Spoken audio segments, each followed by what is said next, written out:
The card for the second house is Yod, the card of destiny. And the second position represents our current surrounding influences and shows pretty much what is already obvious to our eyes and sums up all of the energies currently in the present. Alrighty, let's see what Yod has to tell us today. A person often meets his destiny on the road that he took to avoid it. Jean de La Fontaine. The ancients believed that the Yod was an area of fate in the chart and not a particularly favorable one. You know, talking about needing to sit with these cards, I might not be able to sleep tonight. All right, Yod, let's see what destiny is going to be bringing us in the second house, our current energies, huh? It is also called the Eye of God or the Finger of God. The Yod is a peculiar astrological configuration in a chart. It is a triangle formed by the two planets 60 degrees apart, while both are 150 degrees from a third planet. This creates a thin, pie-shaped aspect.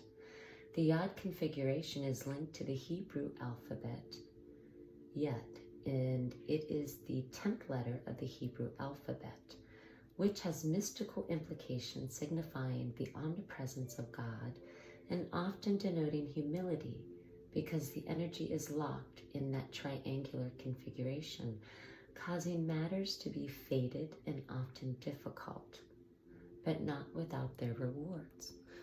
All right, well, I don't mind a challenge if there's a good reward. Let's see here. Yod configuration is influential and implies that there is a disruptive force at work. In a sense, this astrological placement of planets is somewhat in exile from the other planetary energies because they are not harmonious with each other and therefore cause tension. This can bring about feelings of intense stress and restriction.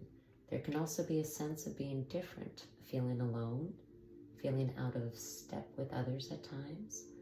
A Yod in natal charts can even indicate being the black sheep of the family. When the Yod card presents itself in a reading, it means that the situation may be chaotic, or it may soon turn that way. It will be hard to see any clear path because of this chaos, but it will be important to weather through it all. This is not always bad because it is a process of finding what works and what isn't functioning. And now will be the time to be scaling things down and weeding out what is unnecessary. But more than this card is about finding your own truth, even though that truth may not be reflected through others. You may wish for more support when this card comes up, but you will have to manage this all on your own. Another development may turn up, and that is, you will still prefer to work it out on your own, without any interference from others. This card can denote a time to voyage inward and come to your own truths. There really isn't anyone who will have the tools to figure this out more than you. So now may not be the best time to take advice from others. Your inner knowing has it already. You just have to take the time to process the information to come to your own answers. Again, I just might be up all night. At times when the Yod card turns up, there will be health issues that need to be dealt with and solved before moving forward. It can be indicative of an autoimmune disease, celiac disease, fibromyalgia, thyroiditis, or everyday allergies and other ailments. Although these diseases will not be life-threatening, they could still be a crucible of sorts with the need for drastic changes to be made for either relief or symptoms to subside. More positively, thank goodness. This card means that circumstances are good for achieving your goal, but be prepared for sacrifices on your part, and not just one, but several. It will not be an easy path, but it is a time to expand your focus.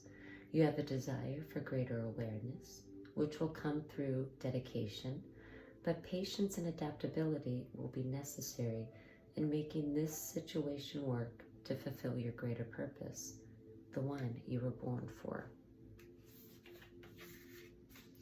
The Yacht card in brief, needing to make adjustments, being inventive, unique, having a special purpose, trusting that all will work out as it is meant to be, the eventual success of destiny and fate, even amongst chaos, self-examination and discovery after a period of confusion, missed opportunities and increased awareness, humility, being shown factors that you are currently blind to, making up your mind, making a choice, learning from adjustments and flowing with the change, a conduit of energy.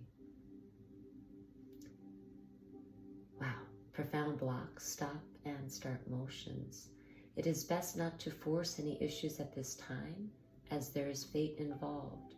Allow matters to unfold before acting, bringing everything together, answering the call as the ordinary life is released into the spiritual. The corresponding tarot card would be the Ace of Swords reversed. And the key ideas are destiny, doing things on your own, standing strong, and making a difference. All right, Destiny, that was also quite a bit to digest. We're going to move on here to the third house.